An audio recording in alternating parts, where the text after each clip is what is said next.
पहले नंबर का क्वेश्चन देख लेते हैं।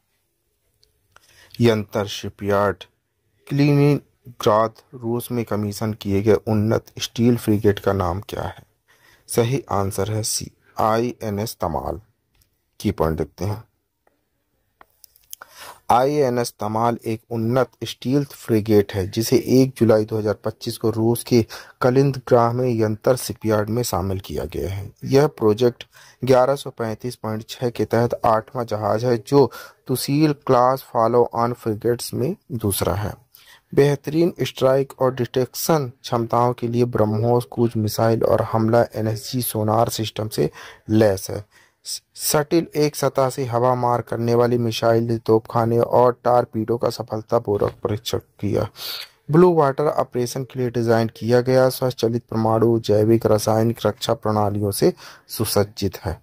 आइए दूसरे नंबर का क्वेश्चन देख लें। लॉन्च किए गए नए भारतीय रेलवे ऐप का नाम क्या है? सही आंसर है बी, रेल वन। की पढ़ लेते हैं। रेल मंत्री अश्विनी वैष्णव ने 1 जुलाई 2025 को सभी यात्री सेवाओं के लिए एक एकीकृत प्लेटफॉर्म के रूप में रेल वन ऐप लॉन्च किया। इसकी मुख्य विशेषताओं में टिकट बुकिंग, अनारक्षित टिकट सहित ट्रेन पूछताछ, PNR स्थिति, यात्रा योजना, रेल मदद और भोजन ऑर्डर शामिल किया गया है। आइए आगे बढ़ते हैं। तीसरे नंबर का क्वेश्चन देखते हैं। तीसरे नंबर का क्वेश्चन है, केंद्रीय मंत्रिमंडल द्वारा स्वीकृत रोजगार लिक्विड प्रोत्साहन ELI योजना का कुल परिव्यय क्या है? सही आंसर है बी, 1 लाख करोड़। की पॉइंट। अगले 2 वर्षों में 3.5 करोड़ से अधिक नौकरियों के सृजन का लक्ष्य है। 1.92 करोड़ प्रथम बार काम करने वाले कर्मचारी लाभान्वित होंगे। 1 अगस्त 2025 से 31 जुलाई 2027 के बीच सृजित नौकरियां इस योजना के अंतर्गत आएंगी। पहली बार नौकरी करने वालों के 1 महीने का वेतन अधिकतम 15,000 मिलेगा। नियोक्ताओं को प्रति कर्मचारी 3,000 प्रति माह तक सहायता 2 वर्षों के लिए मिलेगी। उत्पादन मैन्युफैक्चरिंग क्षेत्र में यह अवधि 4 वर्ष होगी। यह योजना 2024-25 के केंद्रीय बजट के तहत घोषित 2 लाख करोड़ के युवा रोजगार पैकेज का हिस्सा है। आइए चौथे नंबर का क्वेश्चन देखते हैं। 29वीं एशियाई युवा tennis table championship under 15 girls singles में स्वर्ण पदक किसने जीता है? सही आंसर है सी, दिव्यांशी भौमिक जी ने। की परिणति भारत की दिव्यांशी भौमिक ने 1 जुलाई 2025 को ताशकंद में 29वीं एशियाई युवा टेनिस टेबल चैंपियनशिप में अंडर 15 गर्ल्स सिंगल्स में चीन की झू किही को 4-2 से हराकर स्वर्ण पदक जीता। इस जीत के साथ ही उन्होंने विश्व युवा चैंपियनशिप के लिए भी क्वालिफाई कर लिया। भारत ने 1 स्वर्ण, 1 रजत और 2 कांस्य पदक जीत लिए। आइए 5वें नंबर का क्वेश्चन देख लेते हैं। रोजगार से जुड़ी प्रोत्साहन ELI योजना का मुख्य उद्देश्य क्या है? सही आंसर है सी, नई नौकरियां सृजित करना। की प्रोडक्ट प्रधानमंत्री नरेंद्र मोदी की अध्यक्षता में केंद्रीय मंत्रिमंडल ने रोजगार से जुड़ी प्रोत्साहन ELI योजना को मंजूरी दी, जिसका लक्ष्य विनिर्माण पर विशेष जोर देते हुए विभिन्न क्षेत्रों में 3.5 करोड़ से अधिक नौकरियां पैदा करना है।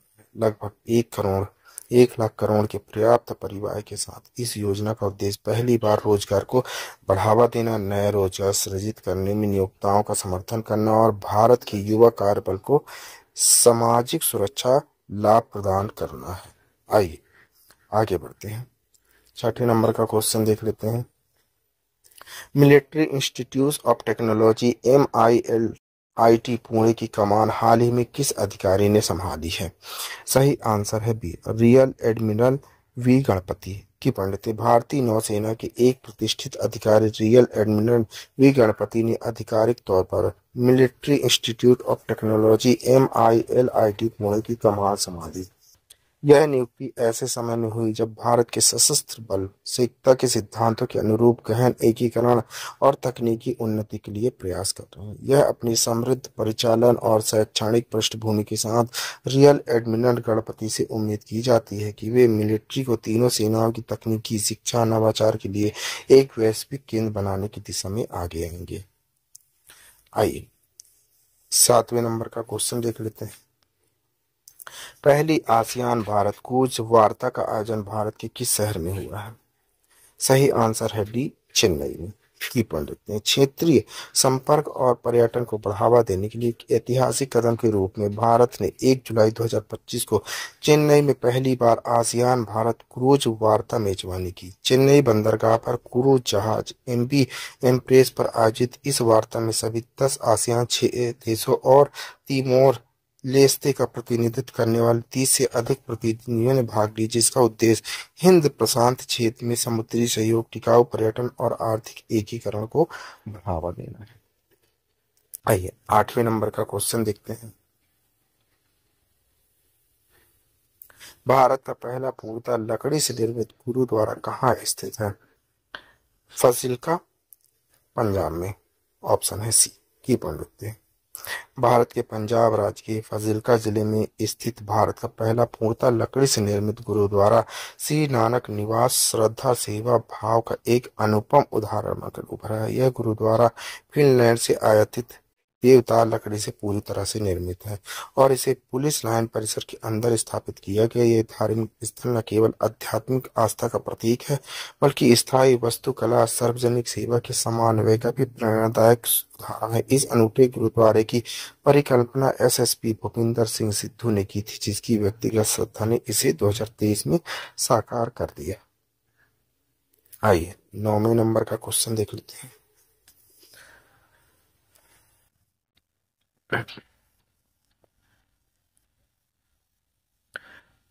क्रेडिट रैंकिंग एजेंसी आईसीआरए के अनुसार भारत के वाणिज्य वाहन क्षेत्र में वित्त वर्ष 2025-26 में थोक बिक्री में कितनी वृद्धि की संभावना है?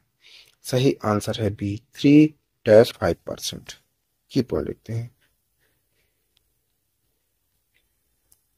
भारत का वाणिज्यिक वाहन सीवी क्षेत्र वित्त वर्ष 2025-26 में धीरे धीरे पुनरुत्थान की ओर बढ़ रहा है। क्रेडिट रेटिंग्स एजेंसी आईसीआरए एक हालिया रिपोर्ट के अनुसार इस क्षेत्र में इस साल थोक बिक्री में साल दर साल Y3.5% की वृद्धि की उम्मीद है। अनुमान पिछले वर्ष FY25 में दर्ज की गई 1.2% गिरावट के बाद सामने आई है। इस सुधार का मुख्य कारण निर्माण अवसंरचना गतिविधि तेजी, समग्र आर्थिक स्थिति में स्थिरता। हालांकि डीलरों के पास उच्च स्तर इन्वेंट्री और कुछ सीवी वर्गों में कमजोर मांग की अभी चुनौतियां बनी हैं।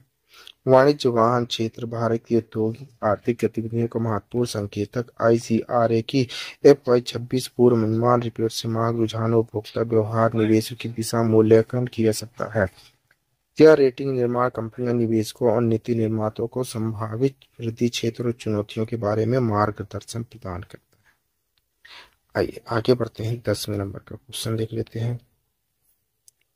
एफएसआर के अनुसार भारत के बैंकिंग क्षेत्र की सकल एनपीए जीएनपीए दर क्या थी? सही आंसर है सी, 2.3%। की पॉइंट देखते हैं। भारतीय रिजर्व बैंक आरबीआई की जून 2025 की वित्तीय स्थिरता report, financial sustainability report FSR के अनुसार देश के बैंकिंग क्षेत्र में सकल गैर निष्पादित संपत्ति मार्च 2025 में घटकर 2.3% पर आ गई, जो पिछले कई दशकों का सबसे निचला स्तर रहा है। सितंबर 2024 में यह आंकड़ा 2.6% था। हालांकि रिपोर्ट में यह भी चेतावनी दी गई कि मार्च 2027 तक जीएनपीए फिर से बढ़कर 2.6% हो सकती है। आरबीआई की यह रिपोर्ट बैंकिंग प्रणाली की संपत्ति गुणवत्ता, ऋण वितरण, वित्तीय स्थिरता को लेकर एक महत्वपूर्ण संकेत देती है। यह दिखाती है कि एसेट क्वालिटी रिव्यू, AQR, पूंजी पुनर्निर्माण जैसे सुधारों के बाद बैंकिंग सेक्टर की स्थिति में दीर्घकालिक सुधार आया है, लेकिन भविष्य में कुछ चुनौतियां बनी रह सकती हैं। आइए 11वें नंबर का क्वेश्चन देख लेते हैं। रिलायंस डिफेंस ने हाल ही में किस अमेरिकी रक्षा कंपनी के साथ साझेदारी की है? सही आंसर है सी, कोस्टल मशीनिंग INC CMI।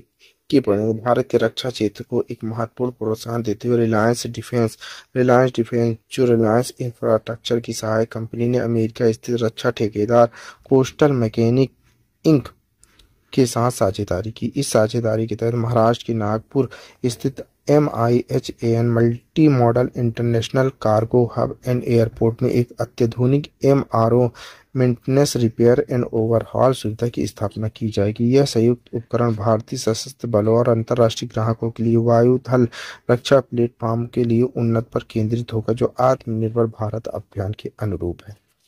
आइए 12वें नंबर का क्वेश्चन देख लेते हैं। MIT मणिपाल की टीम ने अंतर्राष्ट्रीय रॉकेट इंजीनियरिंग प्रतियोगिता IREC 2025 में उत्कृष्ट सफलता हासिल की। IRC 2025 कहाँ आयोजित किया गया है? सही आंसर है बी, टेक्सास में। ये पढ़ लेते हैं। MAHE का हिस्सा Manipal institute of technology MIT Midland Texas की अंतर्राष्ट्रीय रॉकेट इंजीनियरिंग प्रतियोगिता IRC 2025 ख्याति अर्जित की है। उनकी छात्र टीम भ्रष्टाचार IT ने SDL प्लॉट चैलेंज में दूसरा स्थान जीता। टीम को उनके प्रदर्शन के लिए $750 का नकद पुरस्कार मिला है। आइए 13 नंबर का क्वेश्चन देख लेते हैं। केंद्रीय मंत्रिमंडल ने भारत को वैश्विक खेल शक्ति में बदलने के लिए राष्ट्रीय खेल नीति 2025 को मंजूरी दी। NSP 2025 के ढांचे में कितने स्तंभ हैं?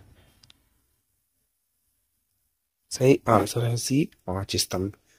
की प्रधानमंत्री नरेंद्र मोदी के नेतृत्व में केंद्रीय मंत्रिमंडल ने राष्ट्रीय खेल नीति NSP 2025 को मंजूरी दे दी। इस नीति का उद्देश्य भारत के खेल पारिस्थितिकी तंत्र को बदलना और वैश्विक प्रतिस्पर्धा को बढ़ाना है, खासकर 2036 के ओलंपिक खेलों को देखते हुए, जिसकी भारत मेजबानी करने की उम्मीद करता है। सलाह मशवरे के बाद केंद्रीय मंत्रालय और राज्य सरकार, नीति आयोग, राष्ट्रीय खेल महासंघों NSFS खिलाड़ियों और विशेषज्ञों के साथ विकसित किया गया है। आइए 14 नंबर का क्वेश्चन देख लेते हैं। कैबिनेट ने रोजगार से जुड़ी प्रोत्साहन ELI योजना को मंजूरी दी। केवल ELI योजना की कुल बजट क्या है? सही आंसर है ए, 99.446 करोड़। की प्रणति प्रधानमंत्री नरेंद्र मोदी की अध्यक्षता वाली केंद्रीय मंत्रिमंडल रोजगार से जुड़ी प्रोत्साहन ELI योजना को मंजूरी देगी। इसका उद्देश्य रोजगार सृजन, रोजगार क्षमता को बढ़ावा देना, सामाजिक सुरक्षा में सुधार करना, खासकर विनिर्माण क्षेत्र में। ELI योजना की घोषणा केंद्रीय बजट 2024-25 में 5 योजना पैकेज के हिस्से के रूप में की गई थी, जिसका उद्देश्य 4.1 करोड़ युवाओं का समर्थन करना है। आइए 15 नंबर का क्वेश्चन देखते हैं। पहला आसियान भारत क्रूज वार्ता कहाँ आयोजित किया गया है? सही आंसर है डी, चेन्नई में। की पंडित सर्बानंद सोनोवाल केंद्रीय पत्तन नौवहन राजमार्ग मंत्री ने पहली आसियान भारत क्रूज वार्ता का चेन्नई में उद्घाटन की। यह वार्ता MV एम्प्रेस एंड कॉर्डियर क्रूज जहाज पर चेन्नई बंदरगाह पर आयोजित की गई। सभी 10 आसियान देशों में टिमोर लेस्ते के प्रतिनिधियों ने इस कार्यक्रम में भाग लिया। मुख्य लक्ष्य समुद्री सहयोग को मजबूत करना, क्रूज कनेक्टिविटी को बढ़ावा देना, सतत पर्यटन को बढ़ावा देना हिंद प्रशांत क्षेत्र में। आइए 16 नंबर का क्वेश्चन देख लेते हैं। एशियाई युवा टेबल टेनिस चैंपियनशिप में दिव्यांशी भौतिक ने भारत के लिए ऐतिहासिक स्वर्ण पदक जीता। फाइनल में उन्होंने किस देश को हराया? सही आंसर है सी, चीन को। की परिणति दिव्यांशी भौतिक ने U15 बालिका एकल खिताब 2025 एशियाई युवा टेबल टेनिस चैंपियनशिप में ताशकंद उज्बेकिस्तान में जीत। वह 36 वर्ष में यह महाद्वीपीय खिताब जीतने वाली पहली भारतीय बनी है। ऐसा करने वाली आखिरी भारतीय सुब्रमण्यम भुवनेश्वरी थी, जिन्होंने 1989 में नई दिल्ली में यह खिताब जीता था। दिव्यांशी केवल 14 वर्ष की टूर्नामेंट में दूसरे स्थान पर रही।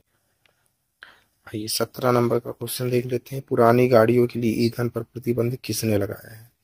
सही आंसर है ए, दिल्ली ने। की परिणति 1 जुलाई 2025 से 15 साल से पुरानी पेट्रोल गाड़ियों और 10 साल से पुरानी डीजल गाड़ियों को दिल्ली में ईंधन भरने से प्रतिबंधित कर दिया गया। दिल्ली सरकार ने इस नियम को लागू करने के लिए एक SOP मानक संचालन प्रक्रिया जारी की। सभी पेट्रोल पंपों को गाड़ियों का रजिस्ट्रार बनाए रखना होगा जिन्होंने उम्र के कारण ईंधन से वंचित किया।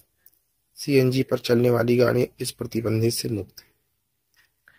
आइए 18 नंबर का क्वेश्चन देख लेते हैं। तेघभर भी चीन द्वारा चढ़ा गया माउंट एवरेस्ट किस देश में स्थित है? सही आंसर है बी, रूस में। की प्रणति तेगबीर सिंह उम्र 6 वर्ष 9 महीने 4 दिन पंजाब से विश्व रिकॉर्ड बनाकर माउंट एवरेस्ट पर चढ़ने वाले सबसे कम उम्र के व्यक्ति बन गए। रूस में mountaineering rock climbing sport tourism federation और करबांडियो बाल्कन द्वारा प्रमाणित है। पिछला रिकॉर्ड वागा कुसा 7 वर्ष 3 महीने के पास था। आइए आपके लिए क्वेश्चन है, इसी क्वेश्चन का आंसर आप लोग को कमेंट्स बॉक्स में देखते हैं, क्वेश्चन देख लीजिए।